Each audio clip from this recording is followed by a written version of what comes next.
BookTube. I'm Michaela, this is LycanhoodReads, and I'm coming at you guys in June of 2021.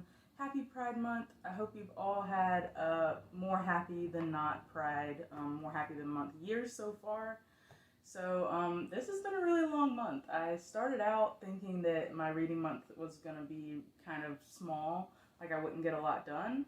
But here we are towards the end of it, and I've actually gotten a lot of reading done. I'm pretty proud of myself. I'm actually going to jump into the Mid-Year Freakout Tag, which is a tag that's been going around on BookTube. I wasn't sure if I was going to get to it this year. It really just depended on my time. But here I am. I think I'm just going to knock out 2 videos in one day, because this Mid-Year Freakout Tag, I had some pretty exciting answers to the questions, so I just wanted to go ahead and do it. It's one of the only tags I've done here on BookTube so far. So I'm going to go ahead and jump right in. It's 13 questions long, but I'll try to be brief. Alright, here we go. Question number 1. The best book you've read so far this year. So again, this is the end of June, so all my answers are going to be including the month of June. So the best book I've read so far this year, it's a little bit of a tie. A lot of my answers are kind of ties. So the first thing I wrote down was The Unbroken by C.L. Clarke. Which came out a little earlier this year. It was a queer military epic fantasy story about like colonization and exploitation and revolution. I won't go much more into it than that. I know I talked a good bit about it in my wrap-up video for that month, but I really enjoyed it. It was super refreshing. It was the start of a series, so I am excited to continue, and it's definitely one of my favorite new releases that I've read this year. The reason I say it's a tie is because I discovered K.D. Edwards' series this year, the tarot card sequence, and the first book in that series is The Last Sun, and I am absolutely in love with that series. There are only 2 whole novels out so far, but there are also 2 sets of, you can kind of call it short stories, like novellas out as well. So technically 4 pieces of work in that series. I blew through it all back in, I think, April. Anyway, but that's a little urban fantasy series. It's really wacky. It's super queer, but extremely heartfelt and like surprisingly deep at times. So yeah, it's a tie between The Unbroken and the tarot card sequence for me on question number 1. Best sequel I've read so far this year, that hands down went to Harrow the Ninth. Harrow the Ninth didn't come out this year, but I read it this year, and it blew my mind. Blew my mind, guys. I read Gideon the Ninth last year. I think it was last year. I read it 2019 when it first came out. And I liked it. I didn't quite feel the same hype that a lot of other people were having for it, but I liked it. I thought it was weird, and I loved Gideon. And it was just really refreshing, but I read it on audiobook, and I think reading it on audiobook kind of staunched my experience a little bit, just because I was a bit confused throughout it, and I felt like I was missing something, and I kept getting the characters confused. Anyway, but I reread Gideon the Ninth this year, and then I read Harrow the Ninth, and I loved it so much more than Gideon the Ninth, oddly enough. I don't know that everyone shares that opinion. I was just super surprised. I don't want to give away any spoilers, but the way that the story is told in Harrow the Ninth is frustrating and confusing, but so innovative and impressive, and just like the payoff is just tenfold, and you can't know that until you finish it, which is unfortunate. I think a lot of people are probably going to give up on it maybe in the middle, or even towards the beginning if you can't stand second person, but it was so worth it. It was so worth it, and I was super impressed with the writing and the story. So that one is Harrow the Ninth, hands down, favorite sequel so far. New releases that I haven't read yet, but I want to. So this year I've been doing this thing. My goal was to read 1 new release every month of this year, which turned out to be expensive, but also kind of fun. The whole point of it was just to support authors, you know, the authors of color and queer authors especially, and to support my local indie bookstore by doing pre-orders. So I'm trying to keep up with it. It is a bit expensive, but it's also fun, and it gives me something to look forward to every month. So 2 of those are this month, June, and released from May. 2 books that I have already, because I pre-ordered them, but I haven't had a chance to read. The first of which is The Black-Tongued Thief. A thief and a knight, a female knight, team up to go on some sort of epic fantasy adventure. I don't know much more about it than that. I expect this to be one of my first reads of July, because I wanted to read it this month, but I got really distracted by Murderbot, and it didn't happen. But I plan on starting it any day now, and I'm super excited about it. The next one would be The Jasmine Throne, which came out in June, which is pretty appropriate. It's a sapphic, Indian-inspired epic fantasy. Maybe exiled princess. I'm not sure if she's exiled or she just doesn't have much power within her kingdom and her ranking, who teams up with some sort of priestess slash maidservant. It's sapphic. They team up against the prince, her brother, to overthrow him, I guess. Take over the kingdom, get her throne. I'm not sure. But I'm pretty excited about it. The cover art is absolutely gorgeous. I've been wanting to read more fantasy that was inspired by something other than like Western Europe. So Indian inspired is definitely what I'm looking for. I hope to get into some African inspired, West African. If I could find something Egyptian inspired, I would be super excited about that. I need to do more research. If you guys have any recommendations, please throw them down in the comments. So those are the two that I haven't read yet, but new releases that I'm really looking forward to, and they're pretty recent, so that was May and June they came out. And I should be reading them soon. They're high on my priority list, as long as I don't get distracted by murderous robots. So, question number 4. Most anticipated release for the second half of the year. I cheated a little bit on this. I put down 3 answers, and one of them comes out in July. So second half of the year is just sort of right under the wire there. But I'm going to go ahead and tell you anyway, because we make the rules here, right? So in July, that release coming out is She Who Became the Sun.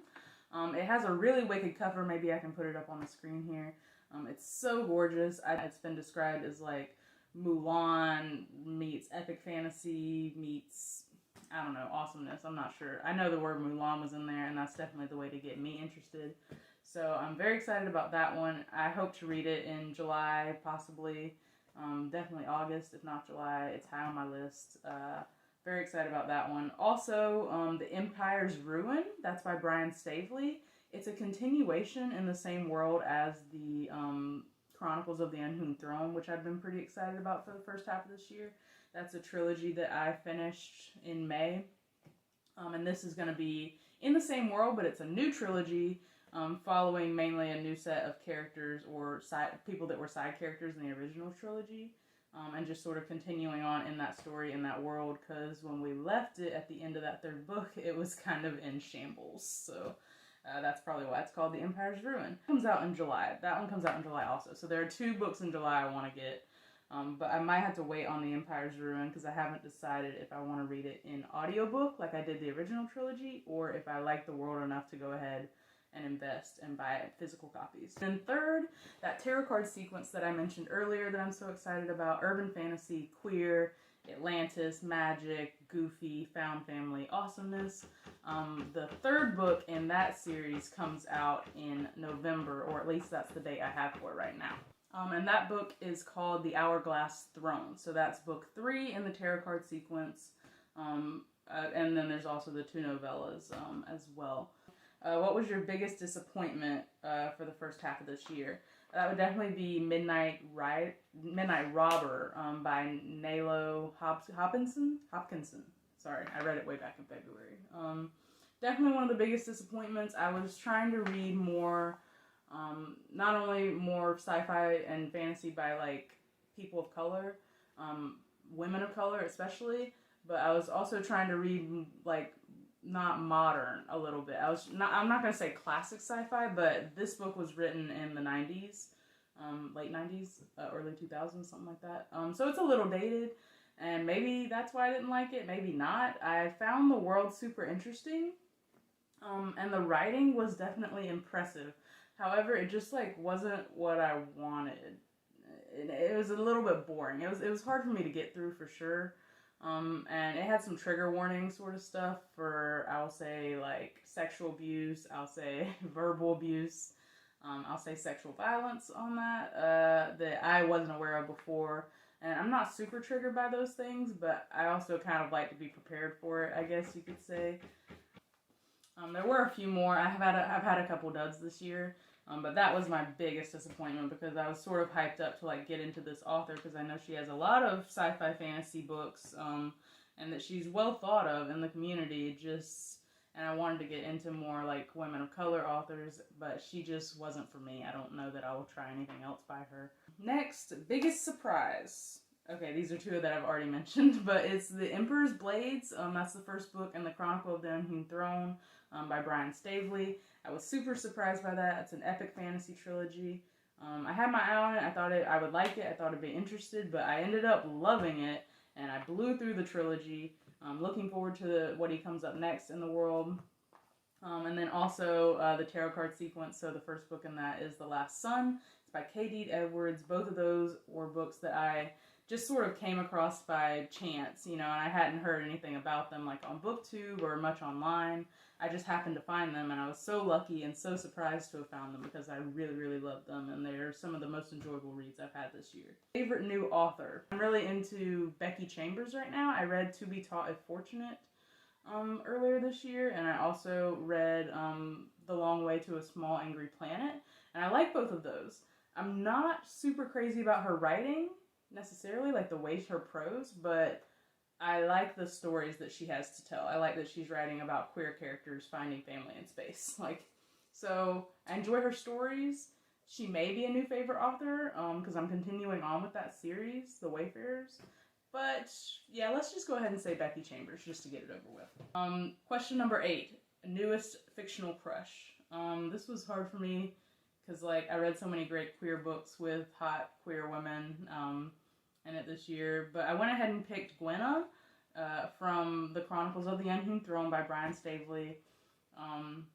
She is a hot, redheaded, badass warrior assassin person who doesn't want to take charge and doesn't really think of herself as a leader, but she ends up kind of thrust into that role anyway, and it turns out she's really good at it, even if she's kind of clumsy and reluctant. But I love her. Hopefully the Empire's Ruin is going to focus on her as a main character. That's what I'm rooting for. But yeah, she's probably the biggest crush I have right now. Newest favorite character. So other than Gwenna, I just wanted to put something different. She's one of my favorite new characters, but something different I wanted to put was Janelle from A Chorus of Dragons by Jen Lyons. Chorus of Dragons is the name of the series that starts with The Ruin of Kings. So Janelle doesn't have a very big part in Ruin of Kings. You're not going to spend a lot of time with her until book 2, which is The Name of All Things, and that's when I really fell in love with her. I read it back in February, I think. I've continued on with the series, but she's one of my favorite characters I've read this year, and I'm just sort of obsessed with her. So that's definitely one, and then she's tied with Murderbot. Anyone who's read Murderbot probably knows why. I don't need much of an explanation there. Murderbot is a grumpy, emotionally closed off, asexual, aromantic killing machine who reluctantly likes some humans. So that's what I've been reading. I'm excited about Murderbot. I love Murderbot, and I love Janelle. So those are my 2 favorite new characters.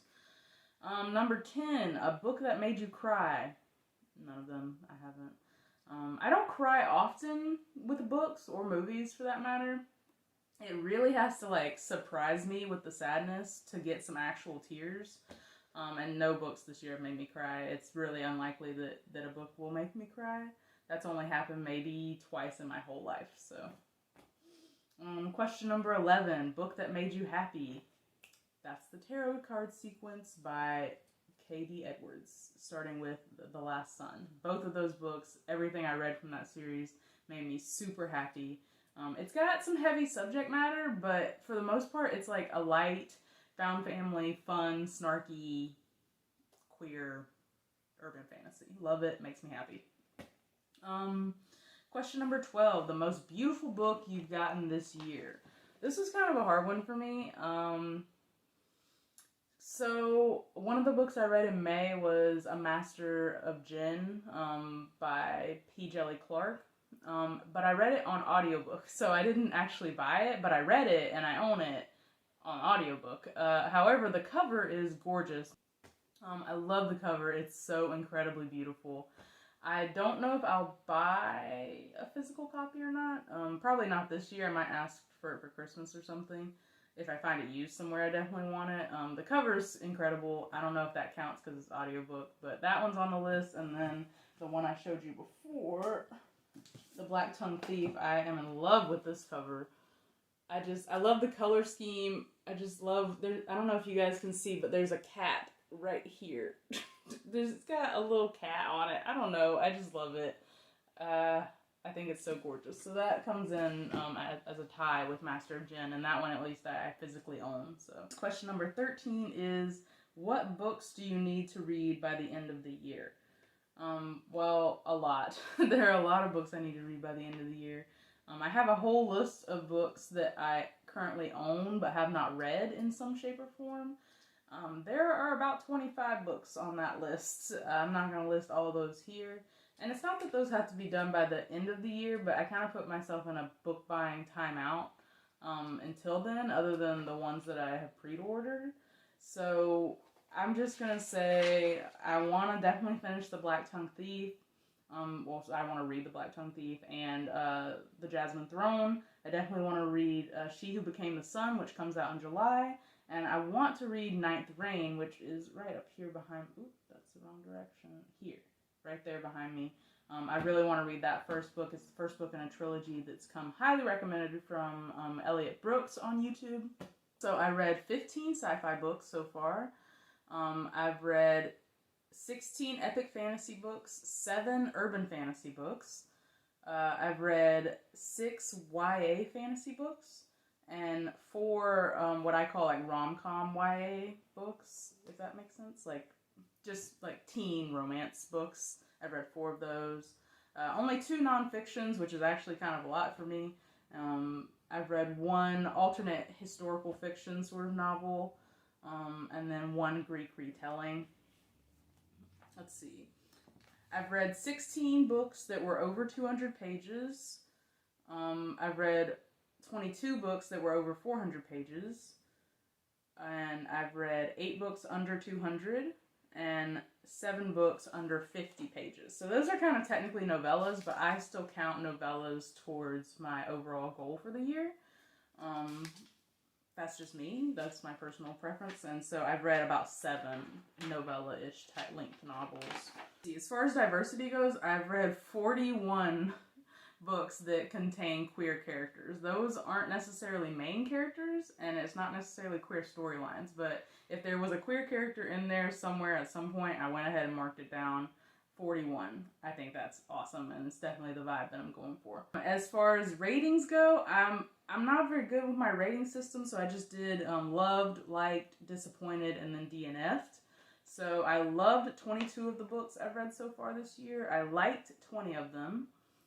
I was disappointed by 11, which is a lot, unfortunately. But I only DNF'd 1, so I'm pretty proud of myself. That was Child of a Mad God by...